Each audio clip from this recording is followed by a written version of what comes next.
Welcome to a Drop Tent Media production.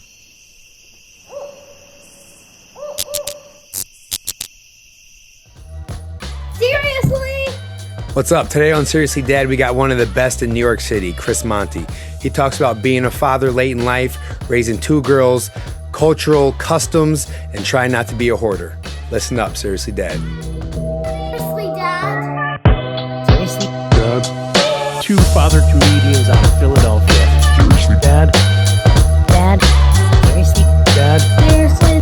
Seriously? We're in the studio with a bunch of girl dads today. Girl dads. I love that. I'll tell you what, I was frightened when I first was like, oh my goodness, a girl, but because I was like, what do I do? I'm not gonna have I don't have to have the talk, right? I'm not gonna have to be buying tampons, there's things like that I was terrified of. But yeah, having right now, girls are in. Everybody's having girls. Yeah, it's a like big the last 10 friends I know that having kids. Do you think it was because we shifted left at the end? Like I don't like what? How does that happen? You got to leave your socks on when you try. You get a boy if you leave your socks on, but I can't have sex with my socks. You can't have sex with socks. Fuck that. Why they all have holes in mine now? They were all making fun of me because in studio we don't wear socks and I always have holes, and I'm like, it's just I'm getting late. The holes in the bottom will help give you grip on a hardwood floor. Believe it. We have Chris Monty and today. Chris, we're so glad you took time, and I don't know where you're at right now. You're in the Poconos, right? I am in Cresco, Pennsylvania, the mecca of show business. Yeah, I'm from Scranton, Pennsylvania. That's the mecca of nothing. That's what that is. Me and Albert just worked in Wilkes-Barre recently. Yeah. Oh, really? Yeah. We're out there in Mohegan. Yep. At Mohegan, yeah. Love it. That was my first time seeing you. I before that, I don't think I'd seen you in like 4 years. Yeah, I haven't seen you in a long time. Yeah, and then I saw you. You got a good memory. I like that. You got a good memory. You remember me right away. And then the first thing you said is, I had another kid. That was the first thing you said to me. You remember that? Yeah, man. I don't really forget people. Like, although I worked with a girl the other night and I can't remember. I knew her face, but she was telling me some stuff about me that we did last time we worked together, and I was like, I don't remember any of that. But that's probably because since I had my first child to my second child, I don't sleep anymore. So no, it's definitely affecting my my memory and my moods. Oh yeah, yeah. I mean, it's 12 o'clock and we're drinking coffee. You know what I mean? Like I just have to IV coffee all the time. No, and you have, how old are yours now? So my oldest, Olivia, is going to be 4 on June 12th. So she's still 3. And my new one just turned 7 months. Wow, that's real young. Like when you're doing the months, like you're the weeks and the months, you're not even calculating in normal years. Yeah, are you the kind of dude who's going to say like 14 months? Or you're just going to say a year? No, I don't do that. Once they get to a year, I say a year. A year. Like somebody said the other day, my sister-in-law, I said, how old is my niece, Alessandra, just turned 1 in April. And I said, and I forgot. And I said, how old's Alessandra now? And she said, 14 months. And I was like, what? Yeah, well, now I got to do math. Just say she's a year old. Yeah, she's a year. That's it. Yeah. 1.2. I don't know. I remember, I kid you not, I don't know how old I was. Hopefully I was real young, but I remember being afraid, like, oh, I can't be a parent because I don't know how old they are when they're born.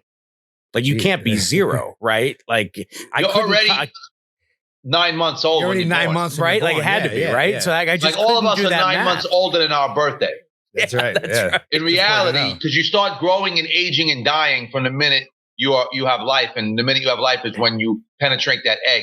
So you're actually 9 months old. It's depressing to think about, but you're actually whatever you are now. Add 9 months to it. We're all just dying. I don't know if that was like a pro-choice kind of thing. That should be on a billboard or somewhere. Whatever the other one is, anti-choice or whatever. I don't know. That's what it sounded like, though, didn't it? Funny. But it is true. We're 9 months older, so we should have all been voting a little sooner. I guess, what's the chaos in the house right now? If we were looking at what's going on with your wife in the house right now, what's probably the thing happening that's driving her nuts? You're probably the thing that drives me the most nuts is that we can't get anything accomplished. My house is a train wreck. Every room. My wife has a habit of coming into the living room and dropping everything in her hands in the living room. And every day there's more shit. So it's just, you got to be careful. I've been watching that hoarder shit. Be careful, bro. My wife's more like a hoarder, so every room is packed with shit, and I'm the opposite. I'm a guy. So when I had my apartment was immaculate. It was minimally decorated. Yep. It was always clean. It was perfect. My refrigerator was, I only bought what I ate for the week. Yeah. And my wife used to come over when we started dating and be like, "You have nothing in this fridge." I'm like, no. I have everything I need for this week. I buy everything fresh. I eat fresh food. And then next week, every Monday I shop and I buy what I need for the week. Yeah, now, we're good till Friday, girl. Nobody give me a hard time. Yeah, my refrigerator is packed. My wife saves everything. She doesn't throw anything away. And when you go out to eat with my wife takes bread home. Who takes bread home from a restaurant?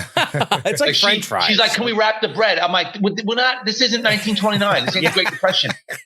We don't need the bread. We're good on bread, baby. Yeah, chill with that. So everything's a mess. Everything's a mess, and I work my ass off to keep the rooms clean. And it's a futile effort. When my 3-year-old is at pre-K and my 7-month-old takes a nap, she usually takes a nap around. She's like clockwork. The new one's like clockwork. She's like clockwork. She gets up at the same time. She sleeps through the night. She gets up at the same time every morning. At 8 o'clock, she has a bottle. And then 2 hours later, a little bit smaller bottle, and she passes out for like an hour. She's like clock. She's great. Yeah, you jinxed it, dude. Next week, we're going to talk to you next week. You'd be like, dude, I ruined it. Puffy-eyed and shit. Go ahead. No, she's regimented, man. She's good. And I got her on a schedule because anybody who has 2 kids, and Albert can attest to this, you always fuck up with the first one. I'm sorry, I don't know. Can we curse on here? Oh, yeah, fuck. Yeah, man. So we always mess the first one up. And then the second one, you're like, fuck this. I ain't going through that again. I'm going to schedule this kid. And so the second one we have on a schedule, like she self-soothes. She goes to sleep on her own. Like my first one, she's going to be 4. She still has a pacifier and she still needs to be held to go to sleep. Oh, wow. Yeah. We were worried about the co-sleeping for a while. Like I was the one that was trying to be, and I'll tell you what, like, whatever, like they crawl in the bed with us now. And like, I'm starting to think about like the flash forward of it. Like, and I'm like, there's going to be a time where I'm going to miss this. So now I'm like, you know what? It's fine. Whatever. My mom lives with us. So we have an extra layer of grandma. You have another kid. Yeah. So yeah, we have 3. And she listens. So I'm in trouble right now. But yeah, no, it's a lot. It's a lot of women in the house. And they started. How old are your kids? So my kids, my oldest is 9, going to be 10 this fall. And then my youngest is 6, going to be 7 in a couple weeks. And so the 9-year-old still comes in your bed? So it depends on the night. She sleeps in her own pretty good. She's actually begging for her own room right now. That's the hot topic. Okay. Nonstop ask. She wants to be separate from her sister. Her sister's driving her nuts. She's starting to get to that age where she wants her own personality, her own level of freedom. She wants, and my youngest tends to gravitate to grandma. So usually I have to, when I get in from a gig, like last night I got in from the Comedy Zone, and like I had to she's like, can you please move one of them? Like, and I have to grab, and they're heavier now. Like they're heavy. It's like easy when they're light, and now like I'm picking up my soon to be 7-year-old. I'm like, this girl is a Yoder. Jeez, like I have to lift with the legs. Yeah, we have a cape, so we have. Upstairs is like that. It's 2 bedrooms. There's a bed, there's a spare room on the main floor, but that's my wife's hoarding room. Yeah. So Olivia has her own room, but the crib of the new baby is in our room. So Olivia comes in every night between 1 a.m. and 4 a.m. She comes into our bed. But we started this new thing, and maybe, I don't know if Albert ever did this with his kids, but this is what you could try. Well, the 9-year-old, you're probably not going to be able to get away with it, but my daughter's going to be 4. So this is what we do. We make deals with her now. We say every night that I don't mind if she comes in the bedroom at 6, 7 in the morning and crawls in the bed with me. That's adorable. I love it. But it's starting to become annoying when she comes in at 1 in the morning because me and my wife are at the edge of the bed ready to fall off, and she's spread out. Yeah. You know, she takes over the whole bed, the 4-year-old. So what we do now is if you stay in your bed all night, and a full night for me is till 6 a.m. Anytime after 6, if she wants to come in my bed, that's fine. But if she stays in her bed all night, she gets a star on a chart. And once she gets 3 stars, we give her a present. Like she can pick out a toy or something like that. We buy her. So far, we started this about a month ago. She still only has 2 stars. I rate but now you have a reason for not getting presents. So that's also a good thing. It's like, well, my wife made the present thing up, and I'm like, you got to make it like a $5 and under present because my daughter's got so much. My wife's got my daughter's got so much shit, and then we have a small yard, and on top of that, my wife's got we have a mini single person trampoline. We got a wooden house, like a cabin that I built with my dad for her that I put together.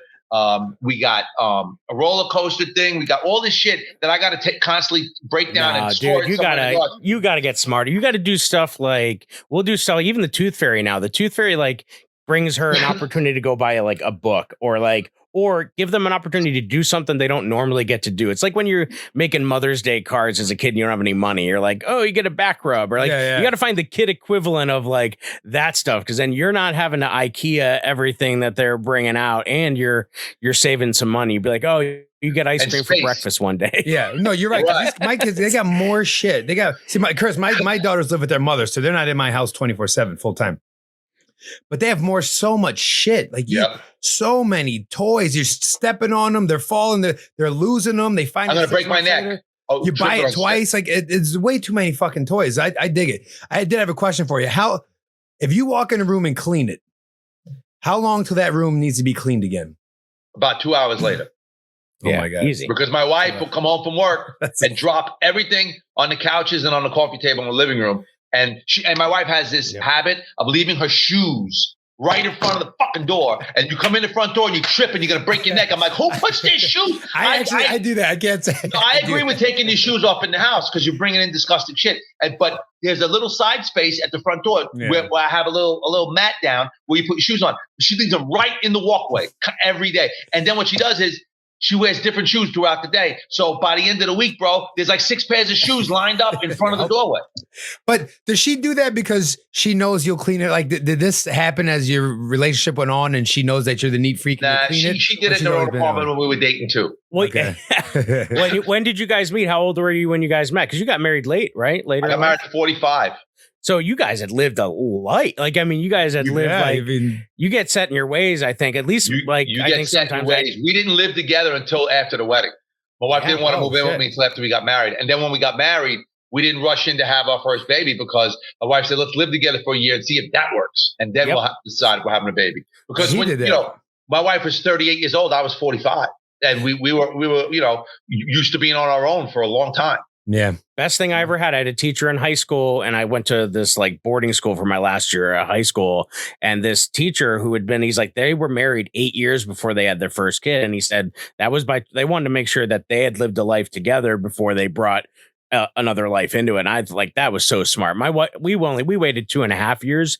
But that's just because I didn't think my boys could swim. But it was still like, I think important to have those couple years without, And you got pets and shit in that house too, Chris? No. I don't have pets because I'm on the road so much. I'm allergic to cats. I'm not a cat person. I would have a dog probably in the future, but I don't want to neglect the dog because when I'm gone, my wife don't even water my plants or take the garbage out. So I can imagine she ain't gonna walk no dog. So stay tuned. We'll be right back. Yeah, so you're no pets. You're not a pet guy. You had aquarium. That's what I was trying to tell the story about. I had an aquarium.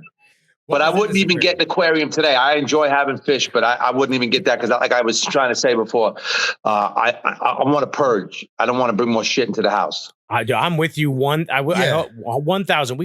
My daughters went to a carnival last summer. They were killing it. They're like going to be beer pong champs. They were killing that game with the ping pong. No, the ping pong where you hit, if you get it in the cup and you give trauma to these poor fish, and then you take the fish home in a bag that's been on the Ferris wheel, and then it dies in 2 days. But what happened? You have to get the whole little fish kit. And my mom, being grandma, is like, oh, let's go out and get this. And the fish mill. That's a fish mill. And now it's a cemetery. Now it's there as a memoriam on their like dresser because we've killed all the fish and they're done. That's pretty fucked up the way we treat fish in that scenario. That's pretty. And then you flush it down the toilet. Put it in the toilet. That's it. Or I used to have like a pet cemetery in my backyard when I was a kid because I was able to have hamsters and lizards and like shit, Dexter, right? Lizards and frogs and shit like that. No, the life does get easier when you eliminate. I think any human being, you get rid of all this shit you don't need. Your life becomes significantly better. But you're a 2-person equation. Like my wife's the same way. Like there's certain idiosyncrasies. Like she brings so much stuff home from school. Like I don't know, your wife's a school teacher too. Mine would be bringing home anything free that they're giving away. She's like, oh, this will be great for the girls. Like, well, we got posters of the president. We can find a way to use it. Oh, I love that 400. We have 428 COVID tests in my closet. They're all used. The 15-minute rapid test. No, we have them, and they're expired already. And I told my wife, let's throw them out. No, they're still good. You don't throw out expired shit. Like I got cans of soup, and I'm like, babe, this is 2022. This expired. No, it's still good. I don't pay attention to that. I'm like, well, I'm not eating that shit. Yeah, if COVID ever comes back, you're gonna be flipping those tests. You're about to get paid, bro. And then I don't know about you, but I then go through the stuff. Like when they're out of the house, then I start purging, and I'm that's like, something you would do. Because she's not. Sure. And what I had to do is I had to get. She wanted to keep everything the girls ever made, and so my wife. So what we did is we took our hallway. I put a little clothing like rack up and with clothespins, and we have like a little gallery as you walk down the hall with little clothespins. Right. And then for Mother's Day, I got her 2 of those big art portfolios, one for each girl. I said, whatever fits in there, you can keep. Look at you. Whatever That's smart. Is up on the wall. And I had to, because I was literally going crazy. I'm listening to you talk, and I'm like, this is my life. I can't. Dude, but my wife is like, I can find something that's been buried under a pile of shit, right? I could find something while my wife's at work and I'm throwing shit out. I could find something in the fridge that like a piece of cake we took home 2 months ago that's now hard as a rock in the fridge. Whatever it is, I could find it and I could be like, all right, I throw it out. And that day, my wife will come in looking for that fucking thing. Yeah. And she hasn't looked or thought about that thing in 6 months, but her mind knows something's missing. That you fucked it. Hey, babe, where's that cake from so-and-so's party? And you're like, oh, shit. Dude, the minute I throw something out. I hit over the fucking fence? I ate it. Now I just tell her I ate it. About it. Yeah. My wife just doesn't want to waste anything. She gets that from her mother. So now I just tell her, there's 2 things I got to do in my house. Number 1 is I gotta say I ate it or I used it, whatever it was. And when I shop, I got to take the price tags off shit before I get home. Because my wife's cheap. And my wife will say, why'd you pay $17 for ham? I'm like, because that's imported from Italy. That's not like Stop and Shop crap. That's good. Well, don't buy that stuff. We can't afford that. So now she'll be like eating the ham. She'll be like, oh my God, this ham's amazing. I'm like, no, I know. And it was on sale. It's $7. This shit was good. I mean, it was on sale. It was for sale. I don't like throwing food away. I mean, I feel her on that. I hate throwing. I feel like a dick when I throw food away. We throw so much food away. Because I go shopping with a list. See, this is why she says, we have nothing. It's not true. We have a lot. It's just that what you're looking for, what we have, you're not in the mood to eat that. But the problem is I go shopping with a list. We need milk, we need eggs, we need this, we need that. I shop, I get it. Then she'll come and look through the fridge and the cupboard and go, you don't have anything to eat in this house. I'm like, that's not true. We have healthy choices. There's apples, there's celery sticks, there's carrot. Eat something like that. You don't need to bury your face in a bag of Doritos every night. You just get rabbits. Yeah. And then you just toss it to the rabbits and be like, and they're low key. No, does Olivia eat the same as you? Or are you guys short order cooking?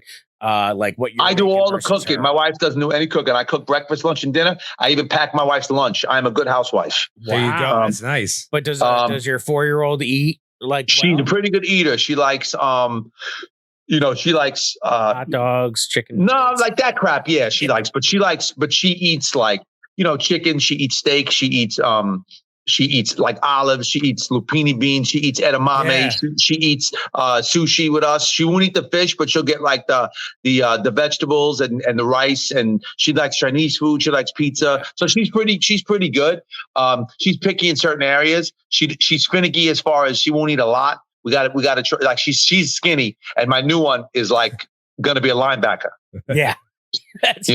Yeah. That's why we had to tell them everything was chicken. We had to just convince her that everything was chicken. Yeah. And you could give them anything. If you get your kids on a good palate, like that was good. He's got his daughters eating like mature palate. She's not eating like now and laters and goldfish and shit like that. She eats. That's my wife. My wife's it's got her on too much sugar for my taste. My wife, she'll make up pancakes and then put whipped cream on it. And I'm like, why you put whipped cream on it? You already got butter and syrup on that shit. You do not need to add more sugar. Yeah.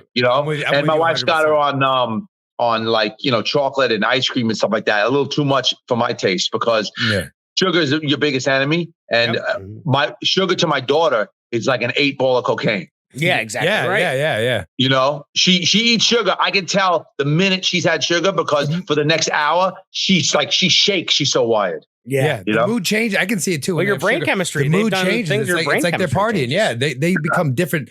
little fucking animals.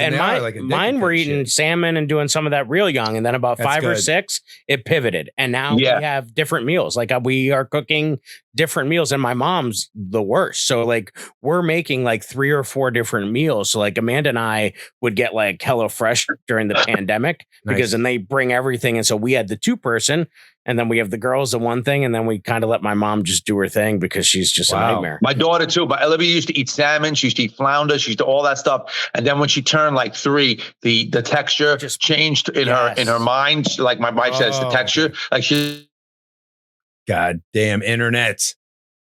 It is, but the food thing is it's so difficult because it changes, and your taste changes. They say your taste buds change. Your taste buds mature. Like. And when now, I was younger, I didn't like ginger. Now when I get I love the pickled ginger. So when the girls come over for you guys, do you then have like certain meals that you? Lainey loves hamburgers. Oh, hamburgers great. and like bacon burger. Loves them. Yeah, she likes eggs, hamburgers. Bacon's huge. I don't care for. I've never was a person with big and bacon, but my oldest, like she'll get up, she'll like wake me up in the morning. She's like, "Dad, where's breakfast? Do you have waffles and bacon?" Yeah, and she likes bacon. Skylar, the little one, she can eat bacon. There you are. We're back. Yeah. So all right. There we go. The texture part. Yeah, we lost just you there. The texture. Like my wife would like I'll cook, fish and everything. And so now my wife and I, I try to cook very healthy. I try to eat, like tomorrow I'm going to cheat and have, whatever, hamburgers, hot dogs, chicken, all that on the grill. I'm going to be grilling tomorrow. But normally during the week, at least 6 days out of the week, I eat like pro vegetable, pro fish, like that, Good. And then like I'll give myself 1 day a week to cheat and have like, I try not to eat a lot of red meat and stuff like that, but I'll eat that like 1 day a week or something like. So on Sunday's my day to like drink and eat. The Lord's day, no, that's important. Like, so, all right. So you lived did you live most of your life into your being 40 thinking I'm just not going to have kids? Yeah. If my wife didn't want children, I would never have pushed for children. Yeah. So you had a conversation about having kids, like having a family.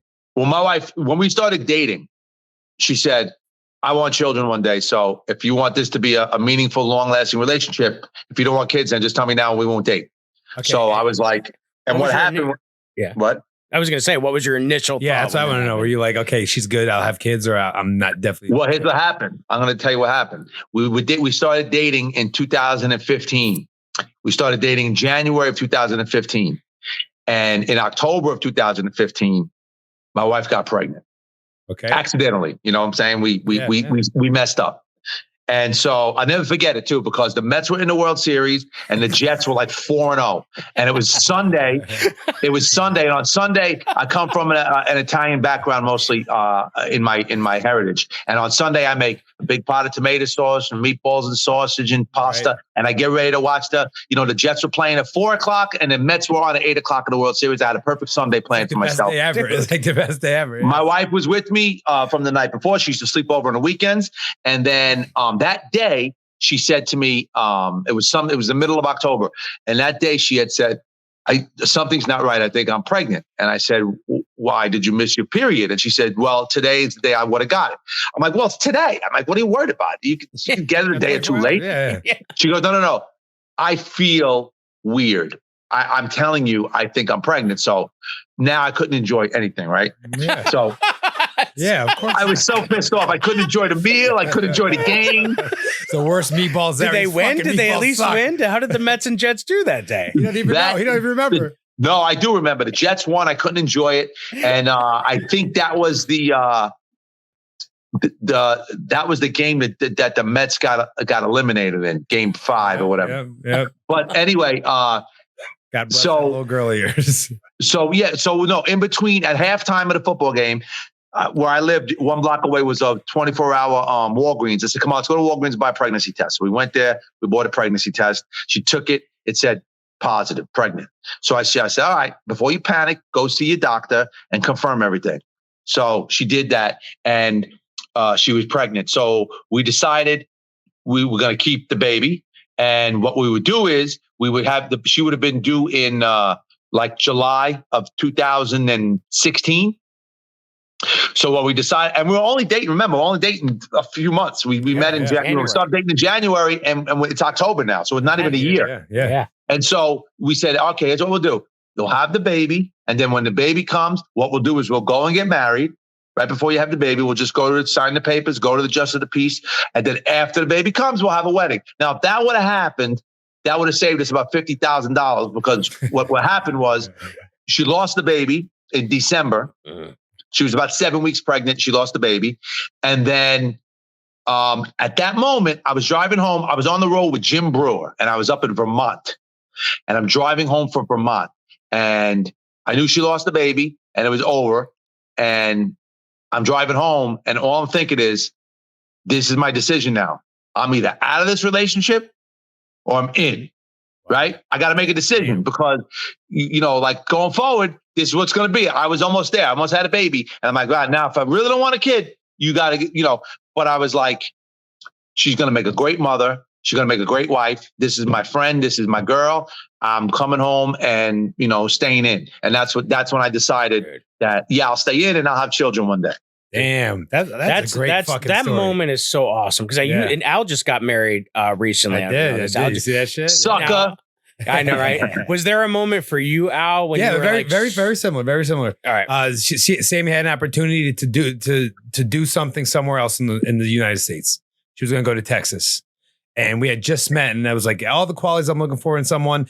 And she's like, it was like, yeah, but this is fun, but I'm going to probably end up in Texas. And she went and she was in Texas. She was like, I don't want to be here. She's like, I don't want to, this isn't for me. I don't want to do this. And she came back and she's like, I'm not going to Texas. And then I was like, I'm going to marry this person. I'm going to marry this young lady. I knew right away. And that was part of my wedding vow. I referenced that in my wedding vows, but I knew. I was like, she chose me over Texas, and this is going to be my wife. They say everything's bigger in Texas. Not quite. Not quite. No, but I think those moments are really important because, like, my wife, we dated for 4 years before I proposed. And I'll be honest, like, it was like people were saying, yo, shit her get off the pot. Her younger sister was getting hitched. But I had been engaged when I was in college with my high school sweetheart.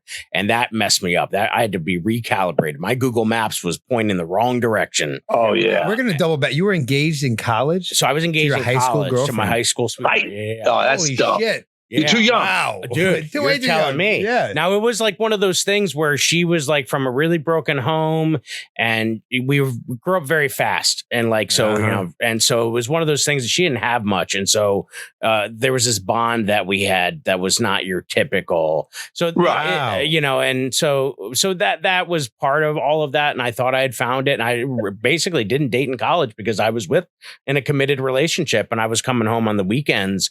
But that had to recalibrate, and Amanda really had to work hard to really reset. Bro, you would have hated your fucking life if you had. And I don't even know. I don't even know this person. See, Amanda loves you even more right now. You would have hated your fucking life, like. Because you just didn't grow enough. You don't know enough to know that you don't even know enough. You would have hated it. You would have been like, wow, this is what I did. Was so into it. Like when you're so into something, I was so into it that she went to basic. She decided she was going in the Army. And so she went into basic, and I like left college, skipped some classes during midterms, and flew down to like Virginia or South Carolina where she was at, stayed in a hotel with getting nothing. Then all of a sudden I got a phone call. Okay, we're getting free time in 10 minutes. I have to get like a cab. I'm going down there, but then I get down there and somebody messed it up for the whole platoon. And then she had to come over crying to me saying that she didn't get free time now. And then I'm playing planes, trains, and automobiles to now try to get back in. And it was a mess. And I was doing those kind of stupid things blindly that I was like, oh my God. So then when I met my wife now, I took so much time because I was like, I thought I had it figured out. Well, I don't know. And we went to St. Martin. Her grandparents had a timeshare. Two of my buddies came out for halfway through. So her and I had a romantic 4 days. Nice. They came for 3 days. We all partied. And there it's like the land of whirling blades. Like nobody's there trying to be your parent. You can go wherever. You could jump off a side of a cliff and no one would know. Mm-hmm. And we did this like little trail where we tried to find this private beach, and we called it Devil's Cauldron, and we were like crawling, and it was like night, and it was a nightmare. And I remember being so concerned for her, and like even though I could barely hang on, I was more worried about her. And I just had this moment in it where I was like, she was hanging so tough with my friends. We had this nice time together, and I wasn't thinking about myself. I was only thinking about her in that moment. And that's when I was like, you know what? She's in the club. She's in the club. I want her in the club. I want this to be the thing. And that was my moment that I always knew. And this was way before I even proposed, but I just had made a memory. Yeah, you're like, moment. That's my person. You're my person. Yeah, now. You just did it. Like, That's it. You know, Yeah. and I think that's important. That's why I think we're all going to have a successful marriage. How long you been married now? I'll be married 6 years in July. Oh, great. And you made it. So I waited another year. It was December of 2016. And I went to my jeweler guy because, Italian guys always got a guy. They always got a guy. There's always a dude, right? I went to my guy and I said, I want you to make me a ring. He makes the rings. Like he'll say, you pick out the diamond and then he'll make you, he'll show you all his bands and say, what do you want this to look like? I'll make it however you want me to make it. So I did that. I surprised her with that. And then I proposed in, I think it was January or February. I was at a show. My wife's always late to this day. Like my wife, she just, if she wants to come to a show with me, I'm more aggravated because I know she's going to make me late getting to the show. So I always have to lie and give her a different time. But even with that, she still makes me late. But now, do you guys we'll get ready? Oh, go ahead. Sorry. We're getting ready to go down to the show. And I had it all planned. I'm going to propose to her. And then we're going to go down to the show and have a good time. And then we're going to celebrate after the show. We're at the Borgata in Atlantic City. And she pretty much was like doing her hair and makeup while I'm proposing to her. And didn't even say yes. It was just like, I'm like, did you even hear what I just fucking said to you? And she's like, what are you trying to say? And I got the ring out and everything. And she's like, oh my God. It was the most awkward proposal in the history of proposals. Dude, now, do you guys remember when you first told them that you loved them? And you organically said, I love you. My wife said, I said it to her. We were dating for a couple of months and I was drunk. And I said it because what happened was we went to the Belmont Stakes is a big race in New York, right? Yeah. So we used to get dressed up in the suits and everything and go to the Belmont Stakes. Me, my father, my sister, and my then girlfriend, now my wife. And I told my sister I don't want to drive to the Belmont Stakes because there's going to be 100,000 people there and we're never going to be able to get out of the parking lot because we had dinner reservations after the stakes. So my sister said, I'm not taking a cab when I lived less than a mile from the track. And I'm like, we'll just take a cab. This is like before Uber was popular. Yeah. And so my sister said, no, I'm not paying for no cab when I live. I'm like, okay. And so we were in the car literally for like 45, 50 minutes without moving. Oh, God damn. I got out of the car. I was so pissed off. I got out of the car and I walked to the town that I live in now, which is about 1 mile down the road from the track. I walked to an Irish pub and called them and said, when you guys get out of the parking lot, come pick me up. I'm at Jameson's. And my sister and my wife was in the car. And my wife was like pretty new to my family at that point. And my wife was like, you left me in the car with your sister and your father and you just walked off and you didn't come back and we didn't know where the hell you were. And then I must have said, that's all right, babe. I know you'd be good because I love you or something like that. And by that point, by the time they picked me up, I had about 4 Jamesons in me. So it's like, that's when an Italian does an Irish goodbye. Yeah. Well, I'm a quarter Irish. My mother's half Irish. So I got a little Irish blood in me, but I did the Irish goodbye. Yeah, that's amazing. And you go drink Jameson. Go get bombed. Yeah, that's great. And we got to the restaurant. No time we got to the restaurant that night. We got to the restaurant at 10 o'clock at night, all because my sister wouldn't listen to me. All we had to do was walk out of the track, walk 2 blocks down. I would have had the cab pick us up there and we would have been out of all that traffic. But they were only letting people in and out of the track by car one way. And that's what made it take so long. You had 100,000 people leaving at the same time. Fucking in one line. Now, do you remember the first time you told Sam that? It was pretty early in the relationship. She says it was like 2 weeks. I don't think it was quite 2 weeks, but it was pretty early. But I felt that way. I'd met some person who had all the qualities I was looking for. And, I thought it was important because I've had this thing in previous relationships where I don't let people know how important they are to me. Like my friends, people I've dated, like where I just kind of be like, yeah, they know I love them. So I was like, you better not fuck around and she better make sure she understands that she's important to you. So I said it pretty early. So she understood that this wasn't some like, fling kind of deal and blah, blah, blah. Now, how old are you, Albert? I'm 39. You're 39 and your wife's in her 30s? Yeah. And you're going to have kids with her? One. No, I'm done with the kids, bro. I'm done. And does she have children? No, she does now. Yeah, she's got stepchildren, but does she want her own? I don't. No. No? All right. That's what There was a hesitation. Yeah, no. My wife's 43 and she still wants more. And because we got married late, my wife's 7 years younger than me, but I don't want any more. I'm good with the 2 girls. But with the second child, we had to do in vitro. Oh, snap. So and she wants another one on top of that. Yeah, but we're not. Because I wanted to, Same. With both of our children, we didn't know what they were before they came. We didn't know the sex. Okay. We're old school like that. So I thought for sure, my second daughter is Emily. I thought for sure Emily was going to be a boy because all the old wives' tales were true to form. My wife carried high. She didn't gain any weight. She only gained 7 pounds during the pregnancy. She looked beautiful. She was glowing. They say when it's a boy, your wife's more pretty. When it's a girl, the daughter takes the beauty away, all that crap.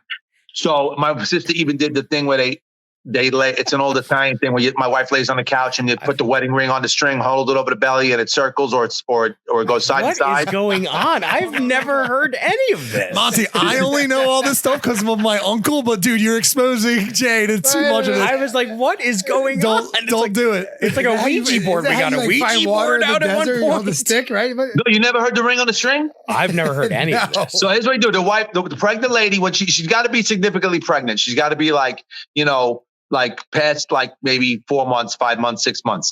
And she lays on the flat on the floor of the couch and you take her wedding ring, you put it on a string and you hold it directly over the center of the stomach. And the energy from the baby will move on its own. It'll either go like this, side to side, or it'll go in a counterclockwise circle.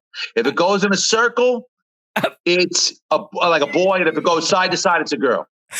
As you're saying this, all I'm thinking is, do you ever watch Gran Torino? I'm feeling like I'm seeing the neighbor's house next door where they're just like, I'm looking like Clint Eastwood in the camera. Like, what is happening? It was like they're cutting chickens' heads off in the yard. Like, what is going on over here? That's great. That's fun. But the energy will move the ring, but the result is 50-50 because with my daughter Olivia, it showed girl. And she's a girl. And with Emily, it showed boy. And God forgot to put the penis on.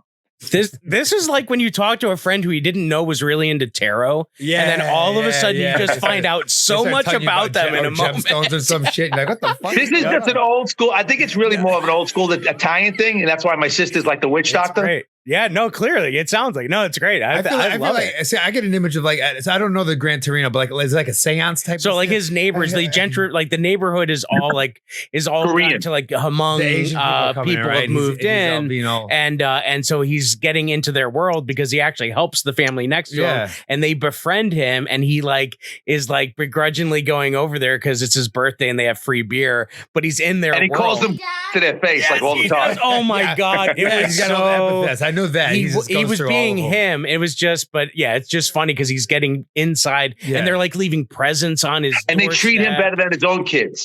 Soften him up and shit. Right, but it's just that whole. It's a good movie, actually. It really is. I enjoyed it. I had never saw it before, and I've been in the hotel, so during the day I watch TV and when I'm on the road, and it's been on like AMC like every day this weekend. It's a show I would because you can pick up wherever it's at and watch it. It's like Shawshank's another one for me. Oh yeah, Shawshank was on last night also. That's like one of the best. Right now I'm watching The Godfather. That's great. Dude, no, that's so funny. I think having strong partners and because like if I didn't have my wife like this, I wouldn't know what's going on like that. I have to look to her for most of that stuff. So I think having a strong partner is the only thing. If you're gonna have more kids, we're not having more kids either. Oh, I'm not having any more kids. I told her I'm done because in vitro, we had to do the in vitro because we were trying to have Emily and nothing was happening. And my wife gave me the old, well, you got to go get checked out. And I was like, me.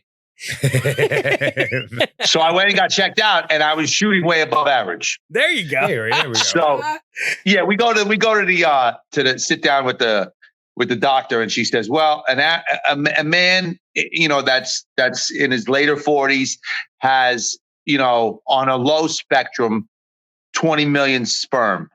Your husband's got over 70 million. So he's not him. Congratulations. That's right. I've been wearing boxers since I'm 14 years old.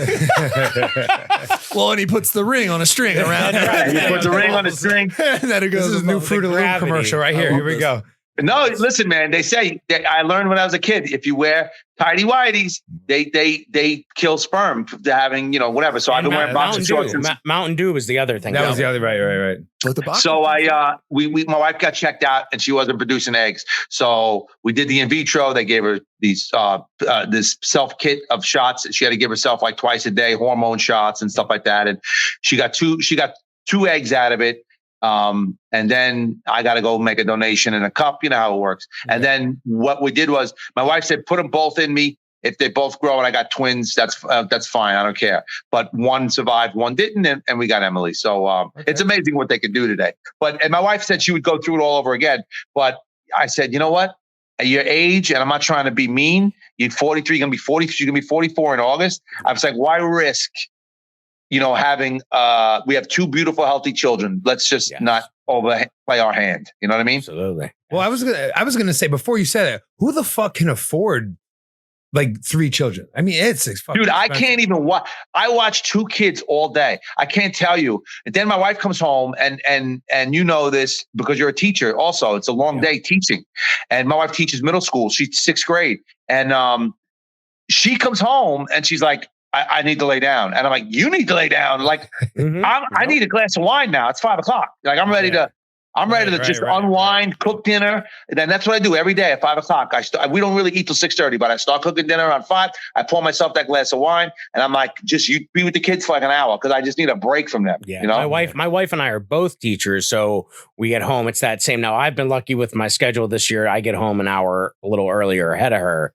And so she's on a later schedule because she has to stay for meetings. So but she has that feeling, and that with both of us having that feeling, like it's like, it's a drain on it. And I'm like so glad that that like next year I'm taking a break from teaching for the first half because I'm like, the kids need that. They deserve that. I'm like, and the problem is with us is my one daughter, my Olivia, she don't go to bed. Like she'll be up until 9, 10, 11 o'clock at night. We try to get her to go to sleep. Yeah. The baby, we'll have her last bottle around 8:30 and she's done for the night. She'll sleep from 9 o'clock until 8 o'clock the next morning. We put her in the crib. But my Olivia, so my wife and I can't even sit and watch TV and unwind at 9 o'clock at night because we got a 3.5-year-old sitting in between us. And we can't watch anything that's, we can't watch a comedy special or we can't watch anything on Netflix. So now my daughter's starting to fall asleep around 9 o'clock because I totally cut out any daytime naps with her. She comes home from school and I now that the weather's nice, I go right out in the backyard with her. We got the trampoline, we got a swing, we got all that. And we play out there until dinner time. I wanted to wear herself out. Yeah, that's why we're going to get him in a pool. That takes a lot of energy from you too. Well, it is. It's true. It's not. Well, it is. The problem is she wants my attention all the time because she's going to be 4. So it's like, Daddy, come play with me. Daddy, come play with me. But then I got the 7-month-old needs my attention too. She doesn't just like to sit. She wants to be held. She wants to be, do roll around. So. When your wife said all day with other people's kids all day. And that's how we both feel. Like, I'm like, how do I hold it together with all these other kids? And I get home and I lose my patience. And I realize it's because our house doesn't have HR. If our house had an HR department, I'd probably be a little nicer. But I think your wife probably feels that too, where her batteries just drain from handling other people's kids in a way. And mine's drained because I'm doing shows at night. I'm coming home. I don't go to bed till 12:30, 1 o'clock, and then I'm up at 7:30 with the kids. And I do that for my wife. I said, if I'm going to go out and do this, then I ain't going to have to wake up. So I got home at like 1 a.m. both nights, the last 2 nights. 5 or 6, did 2 shows on Friday. Worked all day. I taught all day. We did 2 shows in Harrisburg and Philly, and then drove home and popped up at 6 a.m. because my 9-year-old's like, "Where's breakfast?" And I have to be the one to do it, but we find the energy. I don't know. Olivia will sleep like when it's a weekend, Olivia will sleep till like 9 o'clock, which is great. But the problem is that the baby is up like automatically between 7:30 and 8. She wakes up and you hear her in the crib and I'll let her goo and God and then coo. And then once it turns into a cry, I'm like, nah, she's hungry. So I got to get up. That's the life. That's the life of us being dads. So I'm so glad you came on the show with us today. We're going to flash forward. We're going to have to do something in the future. Bring you back on. I want to hear as the other one develops. So, we're just getting started with this podcast. It's probably episode 19 or 20. So next season, we're going to come knocking again because I want to hear. Call me, please. I would love to do it, guys. I'll even do it from home. If we could do it on like a day like today at this time, I could do it at home and pop the kids on real quick. That would be. We should do a daycare day. We should bring. Oh shit! There we go. That'd be crazy. That's a good idea. I love it. And I'll real quickly before we go because I know I got to check out of here. But my 3.5-year-old was in her first play. She's a ham. She's definitely going to be in show business. And she went, like you said, tree number 2, car, fire truck, spider. She got promoted from one of those parts to Mama Bird, which was the lead, the co-lead with the baby bird. Nice. And she did, the teacher, I picked her up one day and the teacher said, "Hey, I'm giving Olivia, the biggest part I can give a girl because she's very good. She's not shy. She's very well spoken, and she can remember her lines." And I took her home that night and I said, "Olivia, Daddy's very proud of you that they gave you the lead in your play. It's a big honor and it makes me and Mommy very proud. But I want you to know right now, there's only room for 1 star in this family." We'll check her IMDb later today. Yes, she's in SAG already. Yeah, that's right. Nice. Yep. Oh man, dude, that's so awesome. Yeah. Well, do you have anything you want to plug? Where can be Chris Monty? ChrisMontyLive.com is my website. You can check out from there. You can go to my Instagram, my TikTok, all my social media pages. My schedule is there. I'm performing all over the Northeast this summer, from Long Island to Pennsylvania, Connecticut to Maryland. So check me out. I'll be in Myrtle Beach at the end of the summer. Anybody down that way at Comedy Cabana. But my schedule is always updated and live. And I appreciate you guys having me on. And I'll definitely come back whenever you want me to. Oh, dude, Chris that would Monty, be awesome. my man. Thank you very much, brother. Seriously, Dad? Seriously? Thank you for listening to the dads, for once. Give these daddies a break. And maybe follow, subscribe, like, and comment to the dads on Instagram and YouTube at Seriously Dad Pod. Rate and review Seriously Dad Podcast on Spotify, iTunes, Amazon Music, and everywhere you get your podcasts. Seriously, Dad? How you doing? This is Neil Wood from the Cult of Us podcast, speaking on behalf of Drop 10 Media Network, the network you're currently listening to. Make sure to check out all the other podcasts on the network. You can go to drop10.com to check them all out. Make sure to like, subscribe on everything that you see Drop 10 on. We appreciate it. Go to drop10.com now.